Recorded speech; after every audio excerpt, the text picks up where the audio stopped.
నమస్కారం, welcome to our channel. నేను మీ పద్మావతి. వాస్తు సామ్రాట్, వాస్తు విభూషణ్ కాటిగర్ హరి గారు, వాస్తు పండితులు. ఈరోజు ఆయన మన స్టూడియోలో ఉన్నారు. ఆయనతో మాట్లాడి తెలుసుకునే ప్రయత్నం చేద్దాం. చూసేసేయండి. నమస్కారం గురువు గారు. తల్లిదండ్రులు కట్టించిన ఇల్లు, తండ్రి కట్టించిన ఇల్లు ఏదైతే ఉంటుందో అది పిల్లలకి వర్తించదు, అందులో ఉన్నా సరే వాళ్ళకి ముందుకు వెళ్ళదు అంటూ ఉంటారు. మరి కొంతమంది ఏమో కొన్నిసార్లు తల్లిదండ్రులు కట్టించిన ఇల్లు పిల్లలకు వర్తిస్తుంది, వెళ్ళొచ్చు, ముందుకు వెళ్ళొచ్చు, ఇదే ఇంట్లో కొనసాగండి అని చెప్తారు. అసలు ఎలా చెప్పగలం ఒక తల్లిదండ్రులు కట్టిన ఇల్లు ఎందుకని పిల్లలకు వర్తిస్తుంది, వర్తించదని మనం ఏ విధంగా చెప్పవచ్చు? ఒకవేళ వర్తించకపోతే దానికి పరిహారాలు ఏం చేసుకోవచ్చు? మాకు మా ప్రేక్షకుల కోసం ఏమైనా కొంచెం వివరంగా చెప్పగలుగుతాం? సో ఇది మీరు 100% అడిగిన మాట అయితే చాలా ఇంపార్టెంట్ పాయింట్. ఇది దీని యొక్క కండిషన్స్ 2-3 రకాలుగా ఉన్నాయి. సో 2-3 రకాలుగా మనం మాట్లాడతాం. మొదటి రకం ఏంటంటే, నేను గతంలో మనం ఒక ఎపిసోడ్ చేసాం, ఆయం గణితం అని చేసాం. అవును. ఒకవేళ ఒక ఫ్యామిలీలో ఎంతమంది అయితే ఉంటారో అంతమందికి సంబంధించిన పేర్లు జన్మ నక్షత్రాలకు మ్యాచ్ చేస్తూ ఒక బిల్డింగ్ నిర్మాణం చేసేస్తే అందులో ఉన్న ఎవరికైనా అది పనిచేస్తుంది. సింపుల్, వేరే కండిషన్స్ లేవు. బట్ ఒక ఇంటి నిర్మాణం పెద్దలు కట్టింది పిల్లలకు పని చేయడం లేదు అంటే దాని అంతరార్థం ఏంటంటే, ఇప్పుడు మేమైతే ఇంటి లోపల ఉండే అందరు వ్యక్తులకు సంబంధించిన పేర్లు వాళ్ళ నక్షత్రాలు తీసుకొని మ్యాచ్ చేస్తాం. కానీ ప్రతి ఒక్కరు ఆ వర్క్ చెయ్యరు. ప్రతి ఒక్కరు ఏం చేస్తారు అంటే, చాలా సింపుల్ గా ఎవరైతే మెయిన్ పర్సన్ ఉంటాడో ఆ మెయిన్ పర్సన్ యొక్క ఎపిసోడ్ ఏదైతే మెయిన్ పర్సన్ యొక్క నక్షత్రం ఏదైతే ఉంటుందో ఆ నక్షత్రం తీసుకొని దానికి మ్యాచ్ చేసి పెట్టేస్తారు. సింపుల్ గా అన్నమాట. సో మేము చేసే వర్క్ అట్లా ఉండదు, అందరికీ మేము యాడ్ చేస్తాం. బట్ మిగతా వాళ్ళతో కంపేర్ చేసినప్పుడు ఒక ఫ్యామిలీలో ఒక 10 మంది ఉన్నారు. మెయిన్ పర్సన్ ఒక్క నక్షత్రం తీసుకొని ఆ ఒకే నక్షత్రానికి సంబంధించి గనక మీరు గణితం చేసి ఆ ఇంటి నిర్మాణం చేశారు, అతను ఉన్నన్ని రోజులు మీకు అది వర్తిస్తుంది, తర్వాత వర్తించదు. మరి సింపుల్. అప్పుడు వీళ్ళకు పని చేయకుండా పోతుంది. బట్ ఇక్కడ గుర్తుపెట్టుకోండి, ఆ నక్షత్రంతో కట్టినప్పుడు ఎవరికైనా ఒకరికి మ్యాచ్ అవ్వచ్చు. ఖచ్చితంగా ఇతనికి మ్యాచ్ అవుతుందా మ్యాచ్ కాదా అనేది ఎప్పుడు తెలుస్తుంది అంటే, ఒకవేళ ప్రధాన వ్యక్తి చనిపోయాడు, అతని యొక్క జాతకము ఆ ఇంటి యొక్క జాతకం తీసుకోవాలి. ఇంటికి జాతకం ఉంటుంది, ఆ జాతకం తీసుకొని ఇంట్లో ఎవరికి మ్యాచ్ అవుతుంది, ఎవరు పెద్దగా ఆ ఇంటి లోపల ఉంటే వాళ్ళకి పని చేస్తుంది అనేది క్యాలిక్యులేట్ చేస్తాం. అప్పుడు అది మ్యాచ్ అవుతుందా లేదా తెలుస్తుంది. ఇది ఒకటో ఆప్షన్. ఇప్పుడు రెండో ఆప్షన్ మాట్లాడదాం. మనము పేర్ల ప్రకారము నక్షత్రాల ప్రకారం జనరల్ గా మనం చూసుకొని ఇంటికి కొలతలకు వేసేసాం, రైట్, అయిపోయింది. ఇప్పుడు ఆ ఇంటికి సంబంధించి ఒక స్థలం మొత్తంలో అది ఏ ఫేసింగ్ ఉంది, ఆ ఫేసింగ్ మరి తన పిల్లలకు పనిచేస్తుందా లేదా, ఇది ఒక పాయింట్. నెక్స్ట్ వర్గుల ప్రకారం కూడా అసలు వాళ్ళకి అది వర్తిస్తుందా లేదా, ఇది కూడా మనం క్యాలిక్యులేట్ చేయాలి. ఒకవేళ వర్గుల ప్రకారం మ్యాచ్ కాలేదనుకోండి, అప్పుడు 100% వాళ్ళకి మిస్ మ్యాచ్ అయ్యే అవకాశాలు ఎక్కువగా ఉంటాయి. కాబట్టి వర్గులు చూసుకోవాలి, పేర్లు చూసుకోవాలి, నక్షత్రాల ప్రకారము ఆయాది గణితం చూసుకోవాలి. ఇలా ఇన్ని రకాలుగా క్యాలిక్యులేట్ చేసినప్పుడు వాళ్ళందరికీ మ్యాచ్ అయితే ఎవరైనా ఆ ఇంటి లోపల ఉంటే 100% యోగిస్తారు. కేవలం ప్రధాన వ్యక్తికి చాలా మంది తీసుకొని తరువాత తరాలకు అది పనికి రాకుండా చేసేస్తారు, వాళ్ళకు రిజల్ట్ ఇవ్వదు. కండిషన్ అర్థమైంది కదా. ఒకవేళ కొంతమంది ఏం చెప్తారంటే, అలాంటి ఇల్లు ఉంది, నేను మీకు అప్పచెప్పాను సార్, మీరు ఏం చేస్తారని అడుగుతారు. 2 రకాలుగా చేయొచ్చు. ఒకటో రకం ఏంటంటే, ఒక 70-80 సంవత్సరాల ఇల్లు అయిపోయింది, ఏజ్ ఒక 70-80 సంవత్సరాలు అయిపోయింది. ఆ ఏజ్ అయిపోయిన తర్వాత ఆ ఇల్లు ఇంకా పనికి రాదు కానీ స్ట్రాంగ్ ఉంది, కానీ ఇంకా పనికి రాదు, ఇంకా కొత్త ఇల్లు కట్టుకుందాంలే అనేవాళ్ళు కొంతమంది. అదే ఇంటిని గనక అడ్జస్ట్మెంట్ చేస్తానంటే మెయిన్ డోర్ ఒక్కటి ఆ ఇంటి లోపల ఇప్పుడు ఎవరైతే మెయింటైన్ చేసే పర్సన్ ఉన్నాడో తన యొక్క జన్మ నక్షత్రం తీసుకొని ఆ మెయిన్ డోర్ కి ఆయాది గణితం చేసి ఒకవేళ ఇంటి నిర్మాణం చేస్తే 100% మళ్ళీ ఆ ఇంటి లోపల వాళ్ళు ఉండొచ్చు. ఇది పాత ఇల్లు. అయితే ఒకవేళ మెయిన్ పర్సన్ కి ఈ ఇల్లు మ్యాచ్ అయింది సార్, మరి మిగతా తన కొడుకులకు మ్యాచ్ కాకుండా ఉంది, మేము ఏం చెయ్యాలి అంటే గనక స్థలంలో డిమార్కేషన్ అంటే ఒక చిన్న గోడలు కట్టి ఆ అడ్జస్ట్మెంట్స్ చేసేది ఒకటి ఉంటుంది.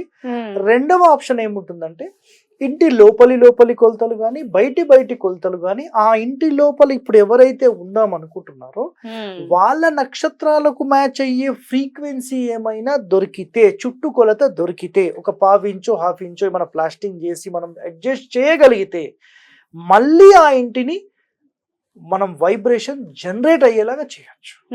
ఒకవేళ ఎవరైతే ఇప్పుడు తన పిల్లలు ఉన్నారో వాళ్ళ నక్షత్రాలకు ఇది మ్యాచ్ అయిపోయింది అనుకోండి, మళ్ళీ వాళ్ళు అక్కడ ఉండొచ్చు. ఇది రెండో రకం. సెకండ్ కండిషన్ లో మళ్ళీ ప్రధాన ద్వారం ఒకటి మార్చి కూడా అడ్జస్ట్మెంట్ చేయొచ్చు.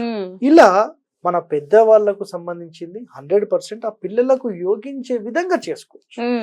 కొంతమందికి పెద్దవాళ్ళు పోయిన వెంటనే ఆ ఇంటి లోపల ఉంటే కంప్లీట్ ఇంకా నెగిటివ్ అయిపోతుంది. మొత్తం మేము లాస్ అయిపోయినాం, మా నాన్న ఉన్నప్పుడే ఇల్లు చాలా బాగుండే అని మాట్లాడతాం. సో ఎప్పుడైతే మీకు అక్కడ మ్యాచింగ్ లేదు అని తెలిసిందో మీరు ఇన్స్టెంట్గా అక్కడ నుంచి ఖాళీ చేసేసి ఇంకొక ఏరియాకి వెళ్ళడము, ఇంకొక ఇల్లు కట్టుకోవడము, అక్కడ నుంచి షిఫ్ట్ అయిపోవడము, ఒక రూమ్ కట్టుకోవడము, లేకపోతే కిరాయికి వెళ్ళడము, ఏదో ఒక వర్క్ చేస్తే దాని ఇంపాక్ట్ మొత్తం మీకు తగ్గిపోతుంది. ఎలాంటి ఇబ్బంది ఉంటుంది. ఇదండి మీరు అడిగిన దానికి సమాధానం. సార్ మరి ఇప్పుడు ప్రెసెంట్ అయితే ఇండివిజువల్ గా ఎవరికి వాళ్ళని కట్టుకునేటట్టుగా లేదు, ఎందుకంటే ప్రెసెంట్ స్థలాలు కొనడం కూడా చాలా అధికంగా ధరలు అనేవి పెరిగిపోయినాయి. మరి అలాంటప్పుడు చాలా మంది అపార్ట్మెంట్స్ అనేవి తీసుకుంటూ ఉంటారు, కొనుగోలు చేస్తారు. వాస్తవానికి అపార్ట్మెంట్స్ అయితే మన జాతక రీత్యా అవన్నీ చూసి మాత్రం కట్టరు. వాళ్ళు డైరెక్ట్ గా ప్లానింగ్ తీసుకుంటారు, మూల స్తంభాలు లేపుకుంటారు, పిల్లర్స్ లేపి కన్స్ట్రక్షన్ అనేది చేసేసి మనకంటూ ఒక ఫ్లాట్ ని అప్పచెప్తారు. మరి అలాంటప్పుడు అందులో మన జాతకము, ఇంటి స్థలము ఇవేవి చూడాలి ఉండవు. మరి అలాంటప్పుడు ఏం చేయొచ్చు అంటారు? ఇప్పుడు అందుకనే కదా ఒక అపార్ట్మెంట్ లో ఎప్పటికి అరుచుకుంటా ఉంటారు, ఒక అపార్ట్మెంట్ లో బానే ఉంటారు, ఒక అపార్ట్మెంట్ లో డిస్టర్బెన్స్ అవుతూ ఉంటాయి. మీకు ప్రతి అపార్ట్మెంట్ లో ఇవన్నీ కామన్ గా కనిపిస్తుంటాయి. సో సాధారణంగా ఎప్పుడో ఒకసారి అనేది వేరే, రెగ్యులర్ గా కనిపిస్తూ ఉంటది.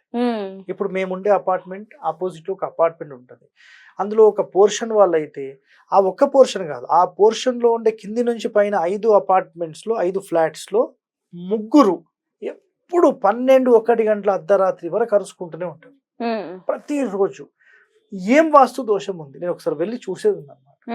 సో మరి పక్కన లైన్ మొత్తంలో ఎవరు ఒక్క మాట కూడా అనుకోరు.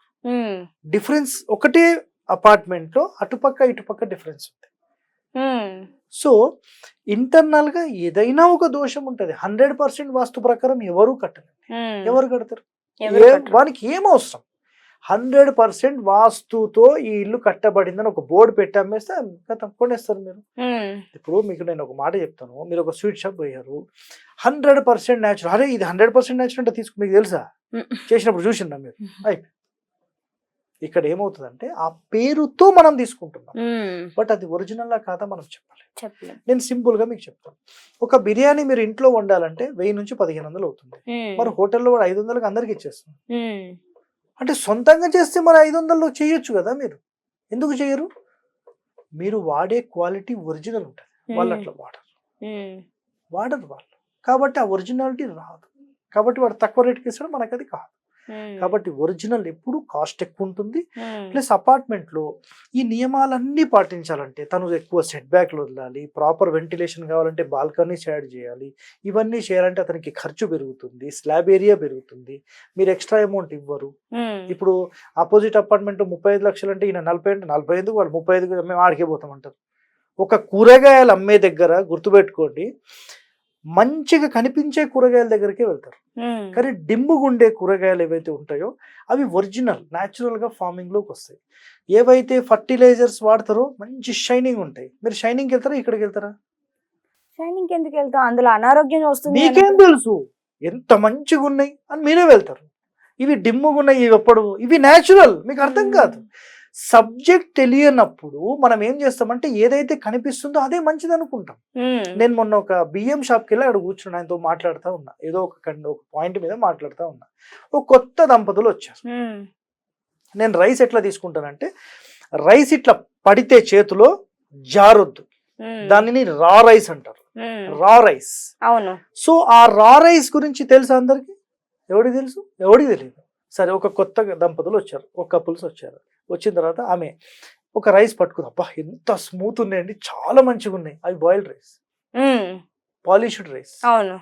ఎంత స్మూత్ ఉన్నాయండి, చాలా మంచిగా ఉన్నాయి, ఇవి మంచిగా ఉన్నాయా, ఇవి బాగుంటాయండి అని చెప్తే, "ఏ, లేదు ఇది మొత్తం గరుగుగా బాగాలేదు, ఇదే మంచిగా ఉందని." ఫేర్ మనం కొట్టాలనిపించింది, నాకు ఏం చేయాలి నేను, ఒక కొట్టాలనిపించింది. అంటే మంచేదో చెడేదో తెలియని ఎందుకు మీకు పెళ్ళి? ఒక ఫ్యామిలీలో మెయింటైన్ చేయాలంటే ఆడదానికి అన్ని తెలుసుండాలి. ఒక ఇంటి ఇల్లాలు బాగా లేకపోతే తన ఫ్యామిలీనే నాశనం అవుతుంది. ఇంట్లో పిల్లలు ఆరోగ్యంగా ఉండాలంటే ఏం తినిపించాలి?